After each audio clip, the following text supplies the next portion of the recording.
Something else came up. Sorry. Oh no. Oh, it is recording. Okay. So just to recap, the source of it all is what the Gemara says. Kol Shabbat b'chamin, anything that was in the hot waters before Shabbat, that means it was cooked before Shabbat. Shurin oto b'chamin b'Shabbat, you are allowed to soak it in hot water on Shabbat. Okay, so we're talking about basically something that was fully cooked before Shabbat. You are allowed to go ahead and have it heated in Keli Rishon, which is not on fire, okay, on Shabbat, because we say, Ein bishul achal bishul. I think we're just going to repeat this until we know it good. Because we say, Ein bishul achal bishul, right, there is no cooking. Once something is cooked, we cannot say that it's cooked again. We're talking about dry, something which is dry, right? Something, even though it was fully cooked, it is, right, a food that was fully cooked, it is, Chachamim said, really from the Torah, you could go ahead and take this and put it on the fire on Shabbat. Because it's fully cooked, you're not doing anything. Chachamim made a prohibition. You cannot put this on an open flame for a variety of reasons.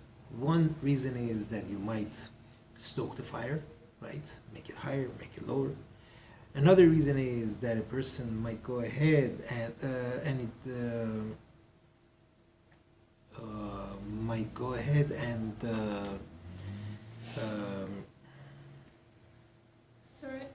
no, it's michzik vashel.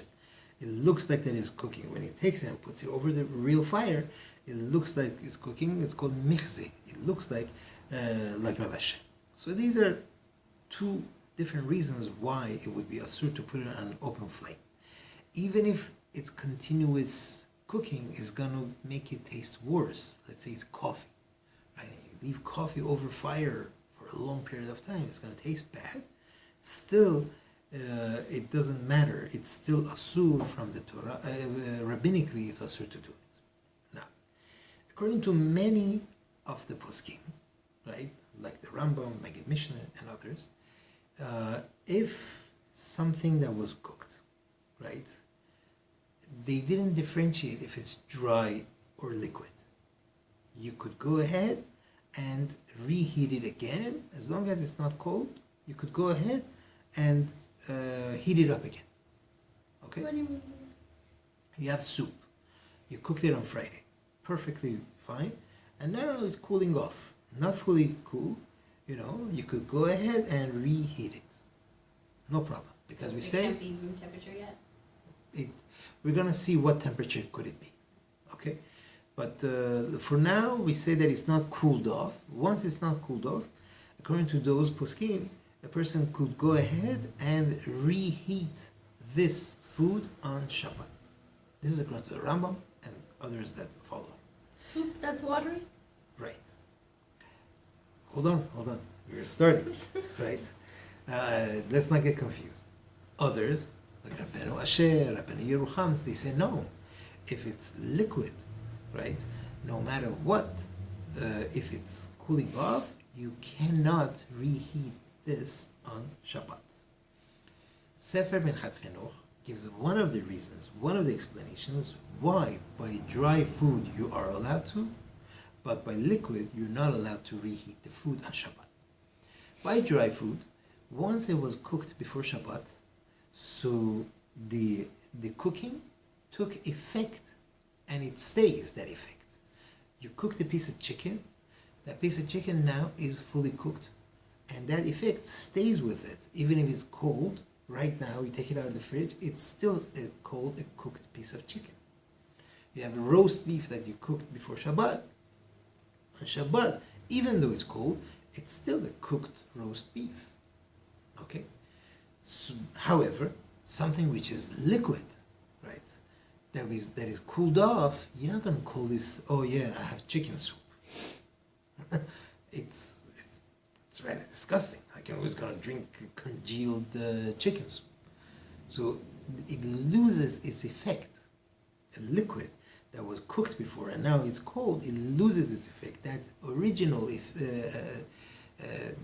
thing that was, that original, how shall we call it, work or effect that was on this is no longer here.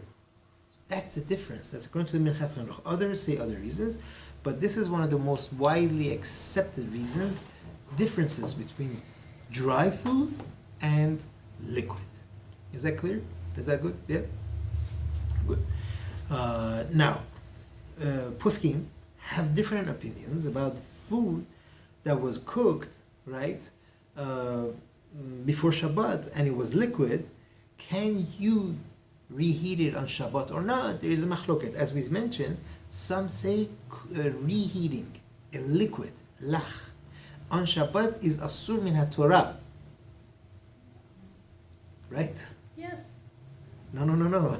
As you said, according to the Rambam, if you take soup, which is pretty cool, is cooling off, and you reheat it on Shabbat, it's okay. He doesn't differentiate between dry and liquid. He says a person, once something is cooked, you could reheat it again on Shabbat. And bishul achal bishul, he writes. There is no bishul achal bishul. Once it's cooked, now you want to reheat it, fine. There is no bishul taking place. Rambam, one of the greatest poskim, says this. You follow?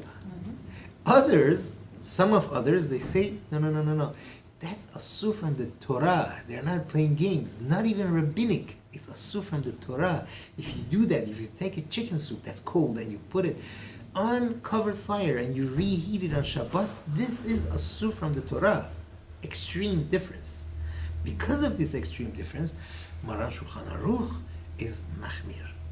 Not as he always does, goes like the Rambam. Here he does not go like the Rambam. He goes the other way fully. Why is there such a drastic difference? There is an understanding of the what the Gemara says. It seems to be a different understanding between the Chachamim, and I can't tell you why. I don't know. It's Shabbat. Shabbat is scary. We're dealing with Chiyuv Karet and scary stuff. So there is, strangely enough, there is a drastic difference, and because it's Shabbat, Maran Shulchan Aruch is machmir, and he says davar lach, something which is liquid, a person is not to heat it up on Shabbat, and that's the halacha, and that's what we do, that we do not heat the food, a liquid food item on Shabbat. To no temperature. Very good. If the food, if your soup or your choresh or something which is liquid, is yat soledet bo, then you could put it on the thing. It's totally yat soledet bo. You could move it, get closer to the fire, so it'll start boiling. That you could do, because but We said that before, right? you remember? No, before we said that if it's something yat soledet bo, you have to make sure that it's fully cooked. That's for sure. You have to make sure that it's fully cooked.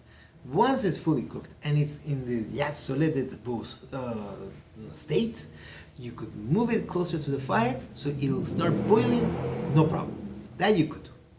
Okay, but it can't be an uncovered flame. That's for sure. That's for sure. Forget uncovered flame. Put it out of your mind. Right? It has to be covered or an electric plata. All right. So, according to Shulchan Aruch, that we could do. If something is yat soledet bo, you could go ahead and put it near the fire, right? So it'll be hotter. That a person could do. Now let's talk about yat soledet bo. Yat soledet bo. That means the person's hand. Soled means he pulls it back, right? Yat soledet bo means that a person pulls his hand back. That's yat soledet bo.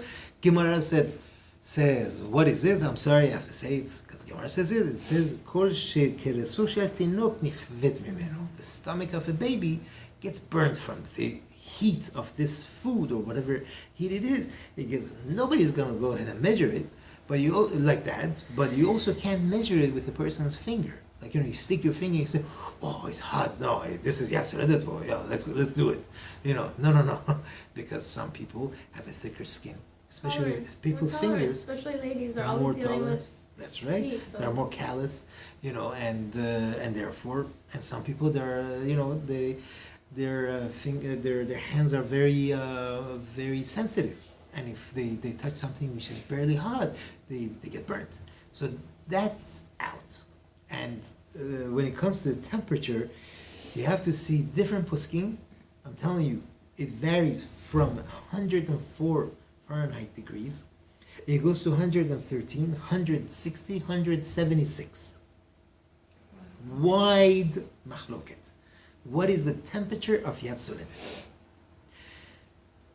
I'm going to stick to the temperatures for a minute. So we go lechumrah. We are going to stick and be stringent in this, meaning like this. If a person, so this is the halacha. If a person there is a water which hasn't been cooked before Shabbat, and the person wants to heat up this water, wants to put it near the fire, right? He wants to put this near the fire on Shabbat so it'll be warm. Cannot put it near the fire where if he leaves this, it's going to reach what degree? If he reaches Yad Soledet Bo, he's going to be over and Isura Bishul on Shabbat. Again, if he has water that wasn't cooked before Shabbat, and he wants to put it, let's say this is the stove, he wants to put it next to the stove, in this place, if you leave it here for the next hour, it will reach a degree of Yad Soledet Bo. This is asur from the Torah because you're cooking the water. Not even on the water, like the Not even glass on the fire, you mean? on the side of the water. You're putting it on the side, and the water will reach this temperature of Yad Soledet Bo. This is cooking on Shabbat. We learned this last Gilgul, if you remember. Right? So, is that clear? Yeah. Everybody has it? No. Here we're going to be machmir. We're not going to say, oh, it's fine. Ooh, until you reach 176 degrees, you're fine.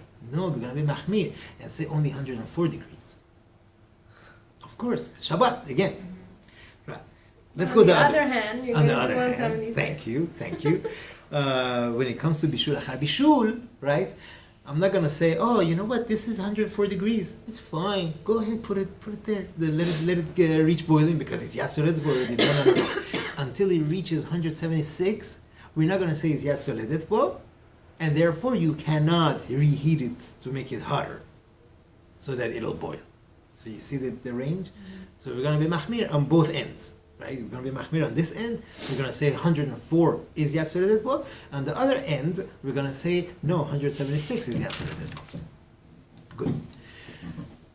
Let's be more practical. Not all of us have a thermometer, like, in our pocket every 2 seconds. And besides, on Shabbat, how are you going to do this? The only thermometer is one of those mercury ones that they're going to stick it in there. It's not going to work. You're not going to figure out the temperature of this thing. Let's be more practical. Harav ben Ish Chai, Zecher Tzadik V'Bracha, writes that something which is hot enough that a person will refrain from eating or drinking it, a normal average person will refrain from eating or drinking this, right? This is considered Yad Soledet Bo. Something less than that means something that people say, okay, I'm okay to drink it, right? Then he says that's not Yad Soledet Bo already. Okay, on this they argue with him. They say, "What's the difference between this and sticking your finger in there?" Which we said you can't measure it that way, and they argue with him. Rav Ovadia quotes the Ben Ish Chai and brings many proofs like the Ben Ish Chai, and he totally agrees with the Ben Ish Chai. And this is what he writes is the criterion for Yad Soledet Bo. That means if you're comfortable enough to eat it, then it's not Yad Soledet Bo. But if it's too hot for you to eat it or drink it, then it's Yad Soledet Bo. That's a very good practical way of measuring Yad Soledet Bo. That's But- really high. Yeah, it is. I think it's closer to, thank you. I think it's closer to 176. But okay. I think we're gonna still be machmir and not put that the near the fire if it's less even. Okay, good. As long as we got the Yad Soledet Bo down, let's go see what it says. Now, when as I said, the Shulchan Aruch writes that we are machmir that if a liquid food is Yad Soledet Bo, then he could reheat it. But if it's not Yad Soledet Bo, if it's less than Yad Soledet Bo, then nothing. We cannot reheat this food. Ashkenazim, Ramah, brings down that he says that no, as long as it's not cooled off, right, totally, you could be making on liquid food. Let's say you have soup. The soup is not cooled off. You could go ahead and reheat it. What is the measure for that? How do you measure it? As long as it's warm enough that a person that says, "Oh, I would like to have a hot cup of soup," and this will do, that's the measure. Less than that, it's already cold. Like, you want to have a hot soup, you're not going to drink this, then you cannot reheat that liquid anymore, even for Ashkenazi poskim. So let's say I'm serving a fish, let's say. I want to keep it for tomorrow too. Right. I take it off the black, I serve it, I put it back on the fire. As long That's as fine. it's still Yes, yad it's still- soledetbo, Yes, and as long as you didn't put it on the floor.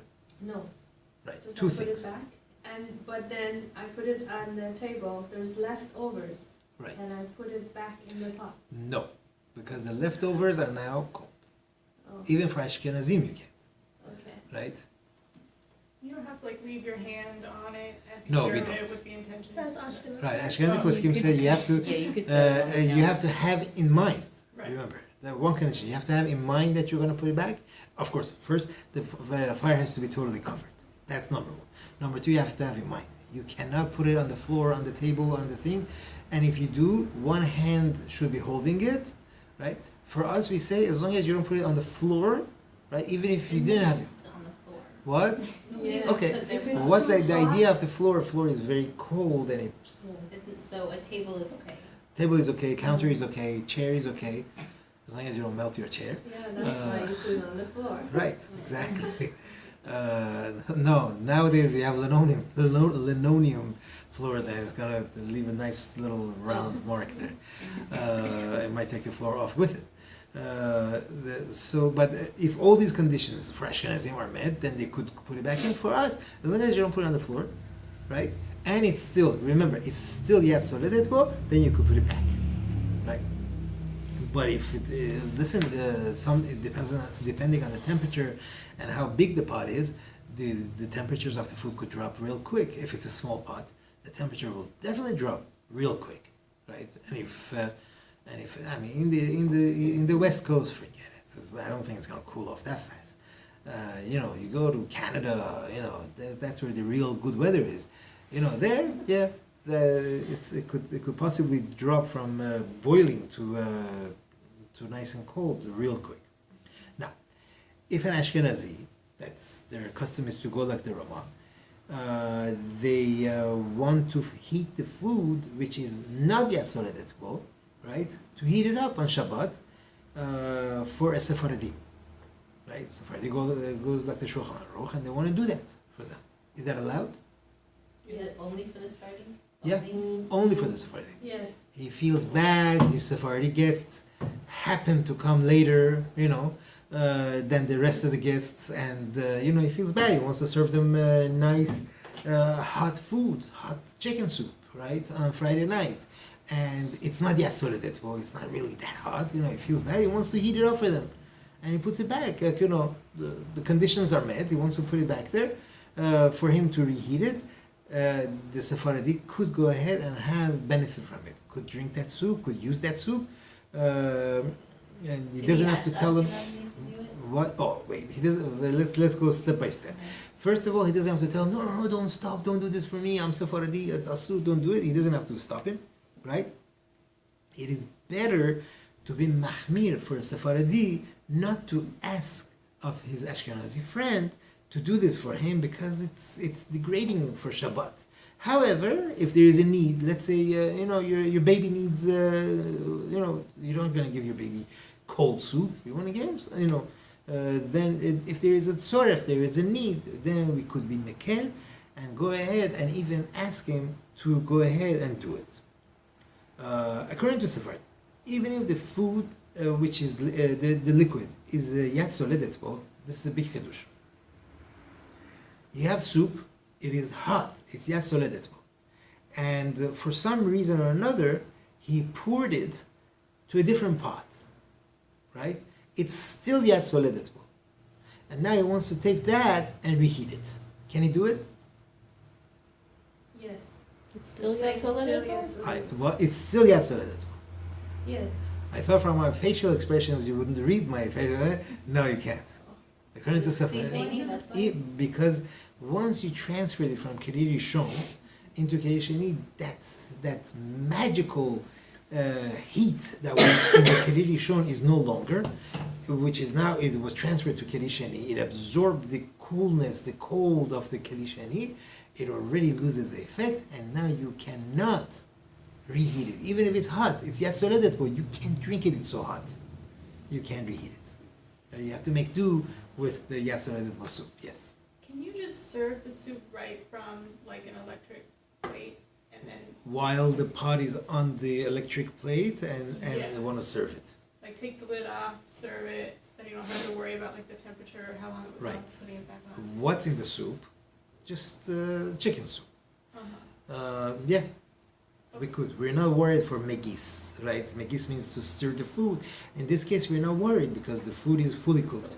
The fire is covered. There's no, it's totally covered, and we're not afraid that he's going to stoke the fire, or it's not mixlikim abashir. It doesn't look like he's cooking. Why? Because that's not a normal way of cooking. You don't cook on a hot plate like this.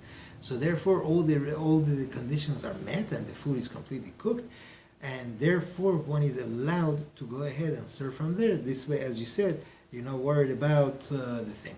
The only thing that I would worry about is that, as you're ladling, some of it might spill onto the hot plate, and then we have an issue of it's like the sizzling and whatnot. I'm not sure about that.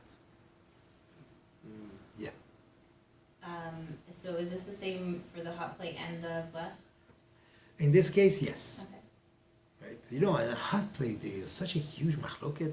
Some say hot plate is like fire which is open. It's like open flame, and therefore you have to put aluminum foil over it, to cover it, to remember.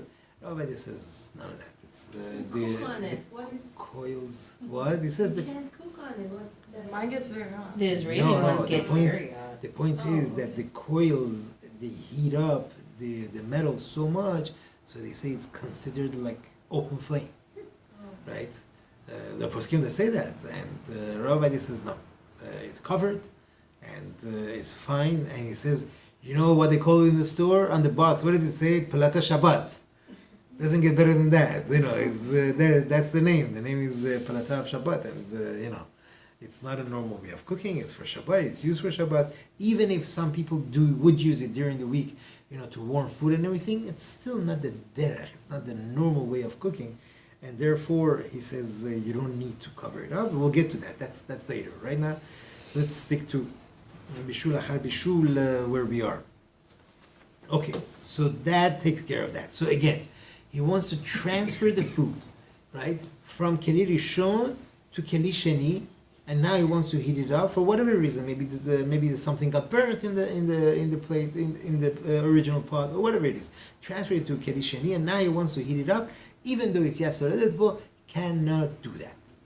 Okay, let's move to Can you warm up the pot till it becomes Yachad? No. It doesn't work. It doesn't work like that.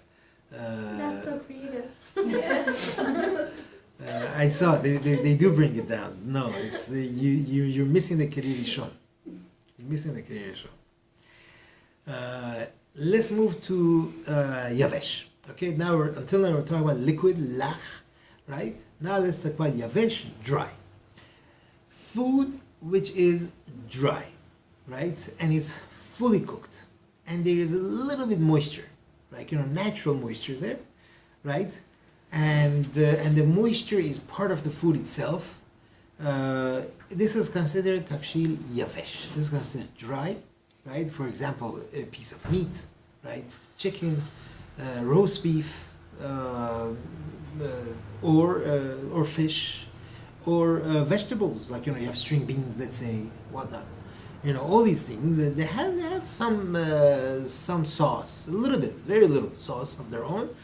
That's nothing, right? This is considered dry, and a person is allowed, we say, en bishul achar bishul in this case, and a person is allowed to reheat this food on Shabbat, even if it's fully cold. You have it in the fridge. You take it out, right, in the pot, in the pan, and rice, as we mentioned before. Like you take it out and you want to put it on a covered fire or an electric platter. That is fine. A person could go ahead and do that.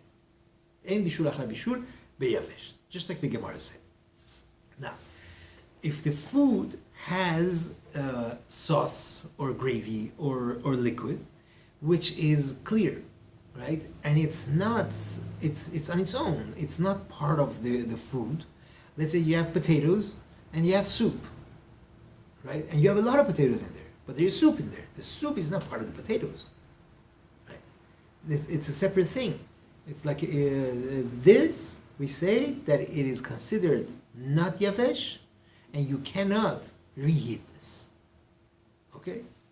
Because it's not part of the item, the food that's being reheated, i.e. the potatoes. It's something separate. So we have to pay attention. What happens in cholent? Cholent is a little bit different.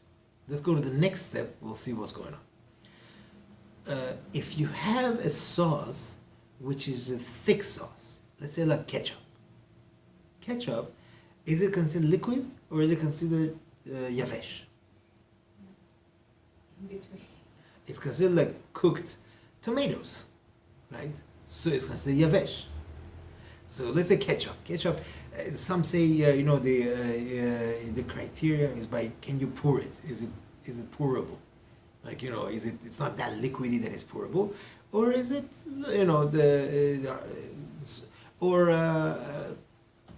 or a thick Gravy? Mayo. Gravy? No. What do we eat in the morning? Oatmeal or daisa. How do you say daisa? Grits. Cereal. Like hot cereal. Hot cereal. Thank you. Hot cereal, right? Thick hot cereal. This is considered yavesh. Because whatever it is, it's absorbed, it's part of it and everything. This is considered yavesh. And a person wants to reheat it on Shabbat, could do it. Okay? You have it in the fridge, you want to take it out and reheat it on Shabbat, you could do it. You have ketchup, you want to heat it up for some reason. I don't know, you want to make pizza. And you could do that. Right? This is considered yavesh. Now, what happens with cholent?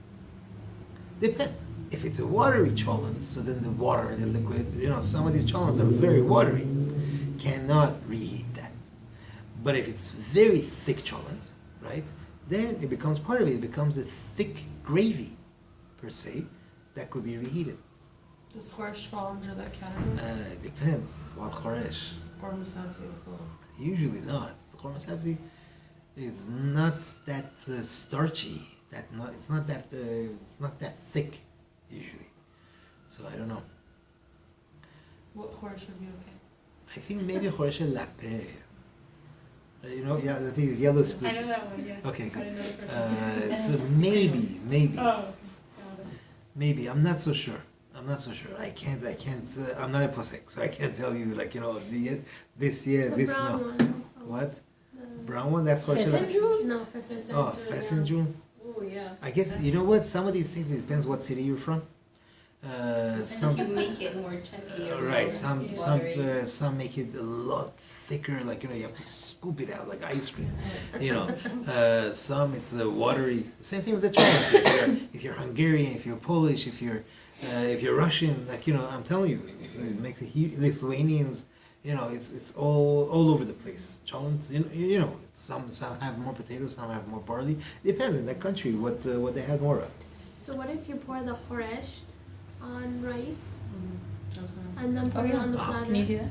Then For the kids, like you're dishing. Then it depends what you have on the choresh. If in the choresh you had, it's liquidy, then that liquid goes there, and again we have the same problem.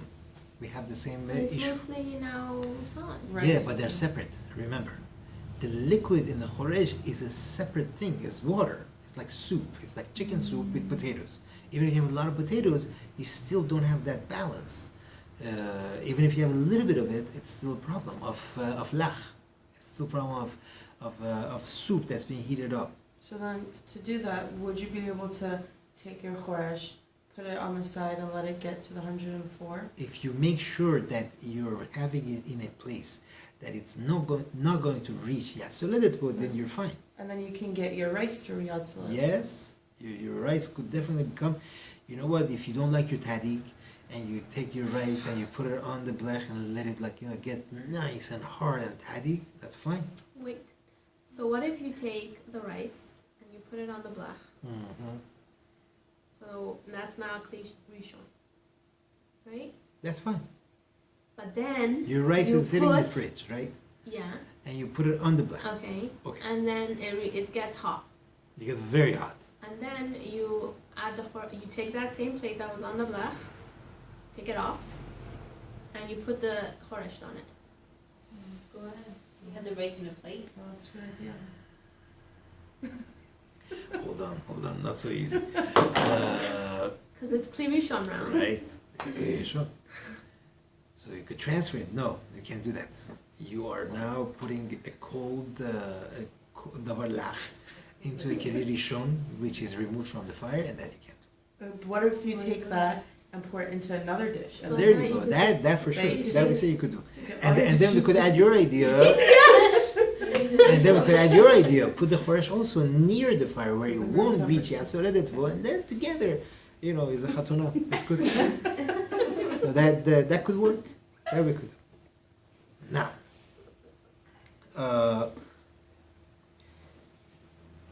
all right. So why did I say ketchup? Because as you know, let's just be clear.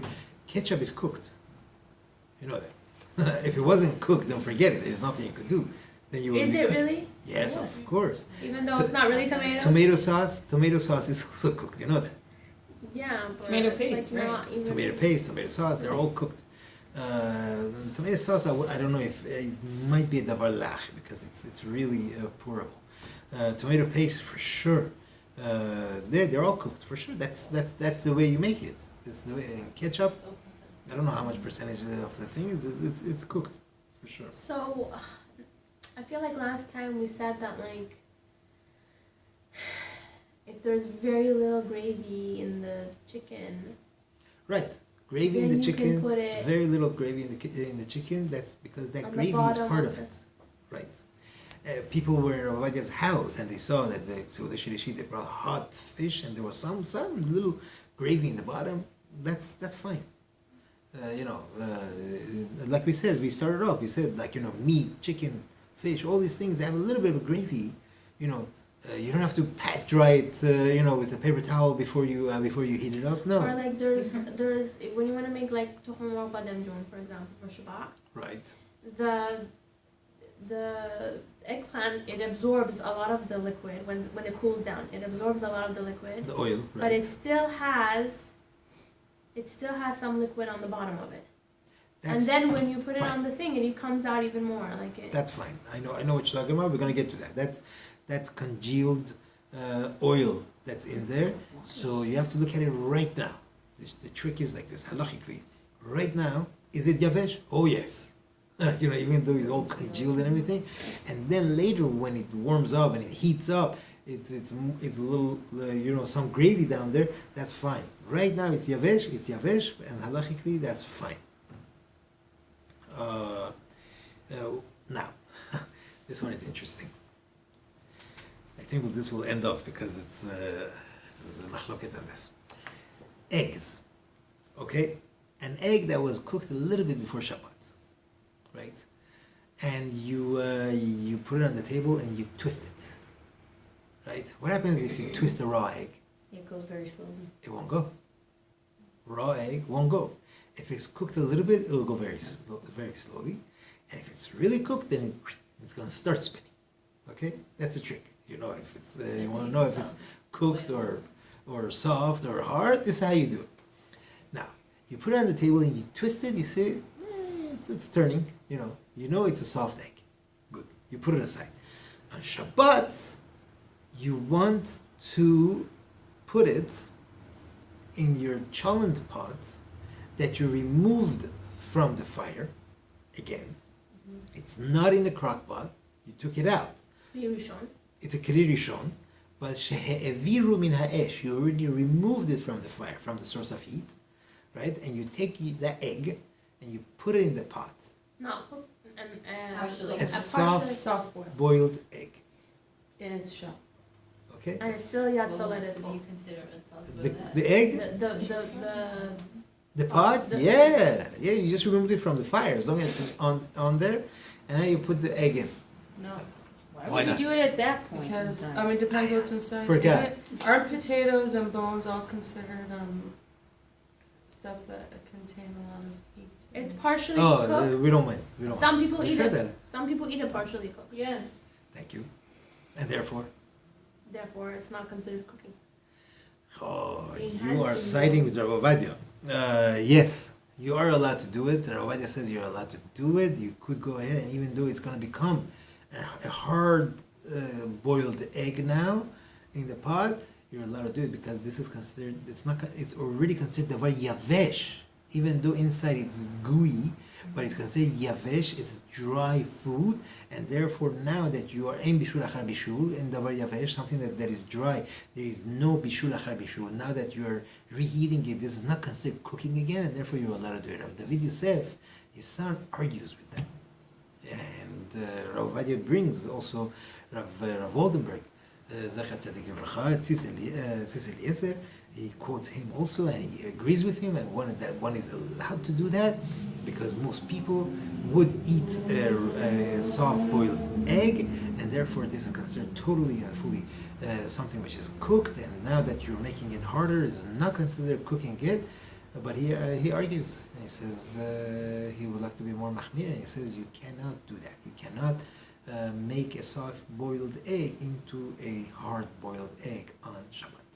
Egg Can itself you is do- not mukse, is it? You could, it's Torah. Why not? Egg itself is not mukse, the raw egg.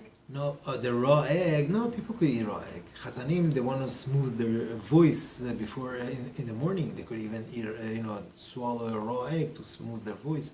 No, it's edible. What if you do a raw egg and put it in? I mean, I'm not talking about salmonella and all Yes. these things. Forget that. But Yes. under normal circumstances, when the world was healthy, this could be done. What was the question? That I was thinking, so what if you put the raw egg and put it in the pot? then? no, that's asur Why? because that's cooking. No, this we can't. That far we can't go. We're talking about something that's cooked, right? The cooking took effect. That's the point. Oh, The okay. point is the cooking took effect before Shabbat, and we consider that cooked. And now, what are you doing? You're cooking it. It's cooked. That's the point. Bishul achar bishul, and that's where we'll end this shiur. Thank you. Welcome.